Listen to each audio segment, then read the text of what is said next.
Salut, c'est Trado, je suis content de vous retrouver avec 24 heures d'avance pour l'analyse technique de l'or, de l'argent et des platinoïdes. Je ne pourrais pas effectivement vous produire la vidéo habituelle ce week-end, d'où l'avance et 3 nouvelles que j'ai détectées pour vous. Et franchement, le premier document que j'aimerais vous remettre et vous proposer, c'est celui qui a été écrit sous la plume de Nicolas Perrin, que vous connaissez bien, un des plus grands spécialistes français de l'or.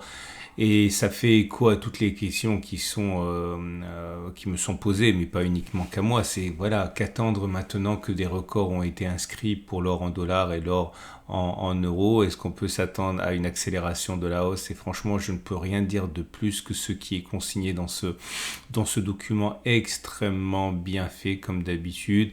Vous allez retrouver la progression sur 2023 dans les différentes devises. Vous allez voir pourquoi le duo de choc Valek et Stoffel, d'Autrichiens, envisage que ce soit loin d'être terminé. Quels sont les objectifs de court terme, de moyen terme?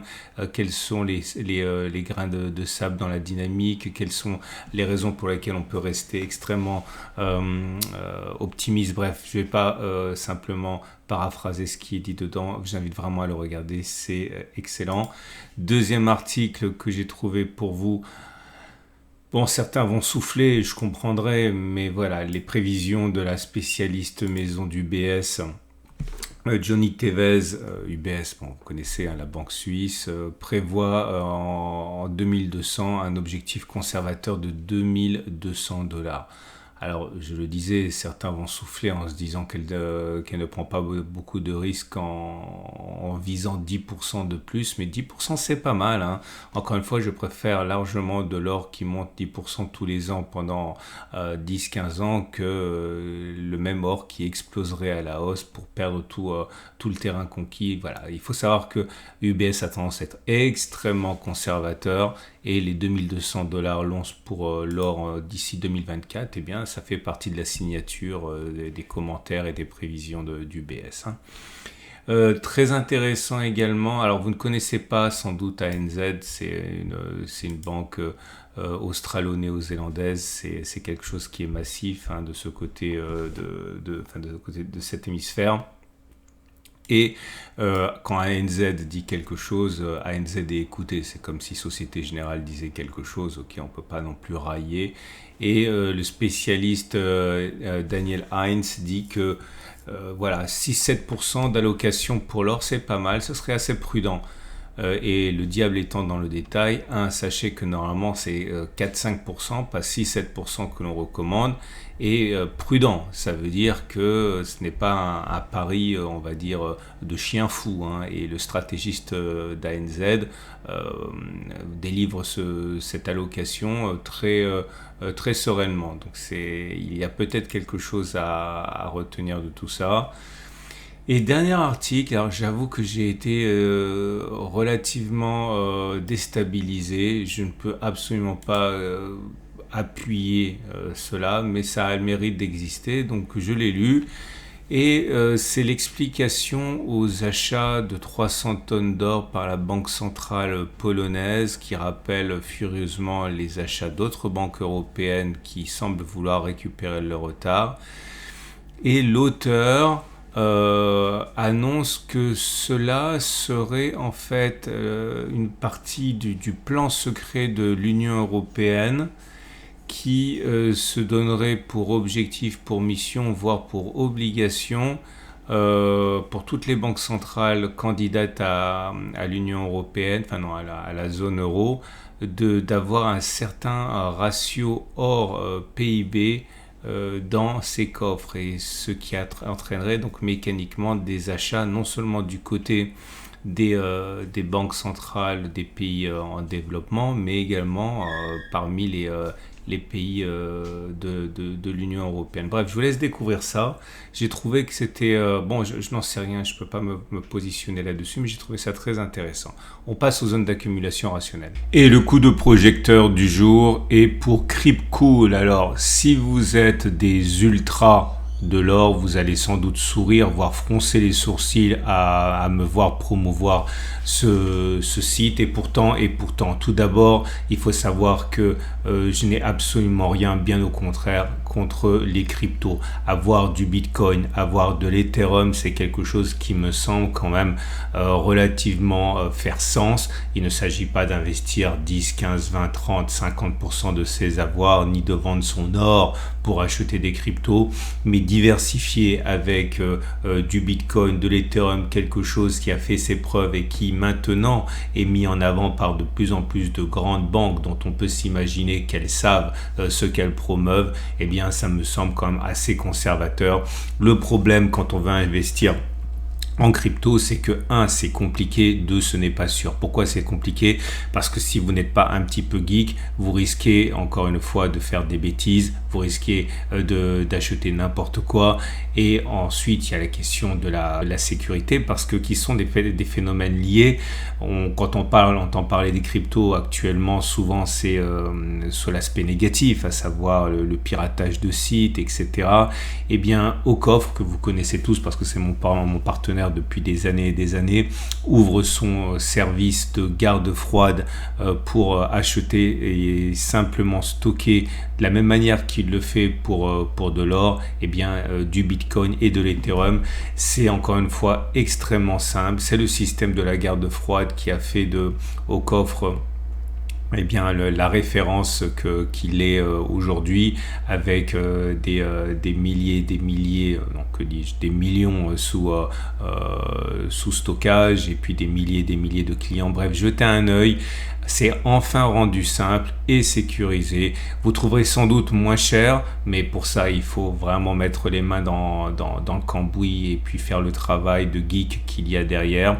Vous trouverez sans doute plus pointu au niveau des cryptos qui sont accessibles, mais encore une fois, à titre personnel, je n'achète que du Bitcoin et de l'Ethereum. C'est donc un service qui est absolument parfait, et vous le connaissez bien si vous êtes des habitués d'Aucoffre, parce que c'est exactement la même démarche de mise en garde froide, c'est-à-dire non connecté à l'internet, donc complètement sécurisé par rapport aux problèmes de piratage auxquels on est confronté très souvent dans l'actualité.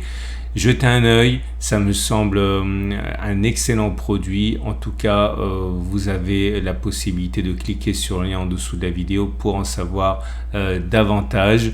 Et on passe aux zones d'accumulation rationnelle. On commence par l'or libellé en euros. On voit ici les effets à la fois de l'explosion haussière qui a entraîné le record historique sur l'or libellé euro et la contre-attaque à laquelle on assiste maintenant. Bon, ça clairement c'est ce qu'on appelle dans le jargon des traders de la chasse au stop, c'est-à-dire que beaucoup de traders avaient des positions baissières, positions assez risquées, et ils ont mis une limite à leur scénario au cas où on inscrirait de nouveaux records. Donc le but du jeu, ça a été pour les institutionnels eh bien d'aller chercher ces nouveaux records qui ont provoqué des rachats de positions vendeuses, et en même temps que les spéculateurs rachetaient leurs positions vendeuses, eh bien cela a participé à la hausse du cours, mais cela a finalement été également un simple mouvement. Ça ne veut pas dire qu'on ne va pas aller plus haut, évidemment, ma conviction est qu'on ira plus haut, mais dans l'immédiat, mon scénario de base est un retour sur les 1842, 1800 dans un premier temps, pour faire douter les investisseurs potentiels. Cela ne remettra absolument rien en cause.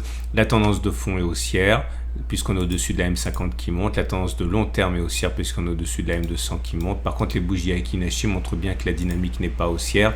Vous avez des bougies qui sont comme ça, courtes, avec des mèches hautes, mèches basses. Bref, c'est de l'indécision, hein. C'est pas haussier comme on a pu l'avoir préalablement. Je répète, zone d'accumulation rationnelle, le retour sur les 18, 42, 18, 0, 0.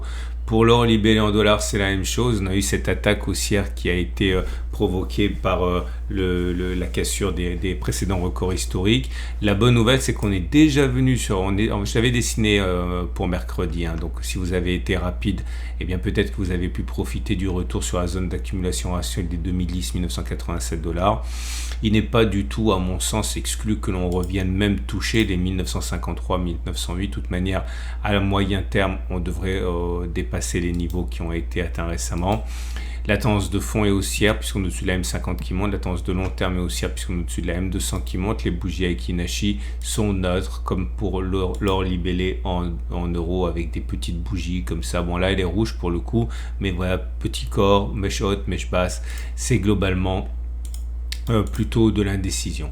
On passe à l'argent, et l'argent a beaucoup souffert des dernières journées de cotation, mais encore une fois, maintenant vous avez compris comment ça fonctionne, il y a beaucoup de manipulations sur les marchés, et le fait que l'on ait connu cette explosion haussière puis une contre-attaque derrière ne doit pas être surprenant, mais la bonne nouvelle c'est qu'on est sur zone d'accumulation rationnelle. Pour moi, les 22,4, 21,6 ici sont zone d'accumulation rationnelle. La prochaine, si on y va, ce serait 21, 20,5. L'argent mais libellé en dollars, c'est la même chose. On est sur zone d'accumulation rationnelle, ça c'est plutôt bien si vous n'avez pas eu le temps de faire vos courses. 24, 23,3 pour moi c'est zone d'accumulation rationnelle. La prochaine serait 23, 21,7. On passe au platinoïde.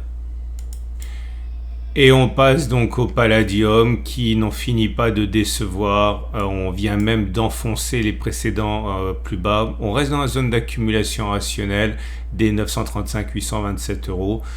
Aucune raison a priori de penser à un rebond durable pour l'instant. Ce ne sont pas les espoirs déçus qui manquent. Il demeure que si on croit au potentiel de long terme, on a difficilement d'autre choix que de continuer à accumuler religieusement sur les zones d'accumulation rationnelle qui sont là. Et nous sommes toujours en zone d'accumulation rationnelle malgré une tendance de long terme baissière, une tendance de fond qui est baissière.